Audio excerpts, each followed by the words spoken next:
Hi guys, ഈ പുഴയും കടന്ന് അടുത്ത ആഴ്ചത്തെ പ്രൊമോ റിവ്യൂവിലേക്ക് എല്ലാവർക്കും സ്വാഗതം. അങ്ങനെ ഗംഗയ്ക്ക് എല്ലാവരും കൂടെ പോയതിൽ തീരെ ഇഷ്ടപ്പെട്ടിട്ടില്ല. അവർ പോയത് ബീച്ചിലേക്കാണ്. എങ്കിലും അവരുടെ സന്തോഷത്തിൽ കൂടുന്നുണ്ട് ഗംഗ. കുറച്ചു നേരം കഴിഞ്ഞപ്പോൾ വിനീതിനെ അവിടെ എങ്ങും കാണുന്നില്ല. ഗംഗ അവിടെയുള്ള ആളുകളോടും സെക്യൂരിറ്റിയോടും ഒക്കെ ചോദിച്ചു നടക്കുകയായിരുന്നു.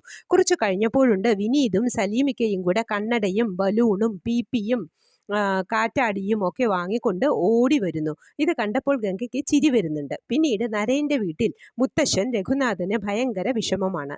ശിവരാമനെ അവിടെ നിന്നും പറഞ്ഞു വിട്ടെങ്കിലും അവരുടെ കമ്പനി കാര്യങ്ങൾ നോക്കി നടത്താൻ ആരുമില്ലാതെയായി. നരേനാണെങ്കിലും മുറിയുടെ ഉള്ളിൽ വിഷമിച്ച് അടച്ചിരിക്കുകയും ചെയ്യുന്നു. ഇതിനിടയിൽ നരേൻ പറയുന്നുണ്ട് മുത്തശ്ശിയോട്, ആരെന്റെ മുത്തശ്ശനെയും മുത്തശ്ശിയെ ഉപദ്രവിക്കാൻ നോക്കിയാലും ഞാൻ വെറുതെ വിടില്ല എന്ന്.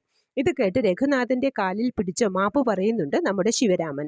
അവിടെ നിന്നും ഇറക്കി വിട്ടതോടെ ജീവിക്കാൻ പോലും വകയില്ലാതായി ശിവരാമന്. പക്ഷെ ശിവരാമനെ തീരെ വിശ്വസിക്കാൻ പറ്റില്ല. അയാൾ ചതിക്കുമെന്ന് നരേൻ അറിയാമായിരുന്നു.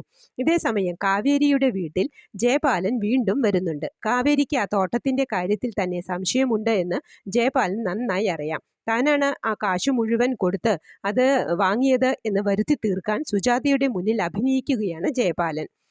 ശാരദയുടെ മുന്നിൽ അഭിനയിക്കുകയാണ് ജയപാലൻ. വിനീതിന്റെ വീട്ടിലാണെങ്കിൽ മോനെ അവിടെ നിന്നും ഇറക്കി വിട്ടിട്ട് ആ വീടും പറമ്പും മുഴുവൻ തനിക്ക് വേണമെന്നാണ് പെങ്ങളുടെ ആഗ്രഹം.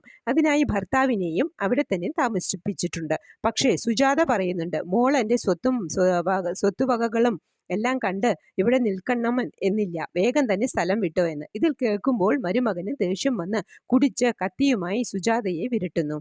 മോള് പിടിച്ചു മാറ്റുന്നുണ്ട്. ഇതൊക്കെയാണ് അടുത്ത ആഴ്ചയിലെ പ്രമോ ആയി കാണാൻ പോകുന്നത്. പ്രമോ ഇഷ്ടമായെങ്കിൽ ലൈക്ക് ചെയ്യാനും ഷെയർ ചെയ്യാനും സപ്പോർട്ട് ചെയ്യാനും സബ്സ്ക്രൈബ് ചെയ്യാനും മറക്കരുത്. അടുത്ത ഒരു എപ്പിസോഡിന്റെ പ്രമോവുമായി വരുന്നതുവരെ കാത്തിരിക്കുക.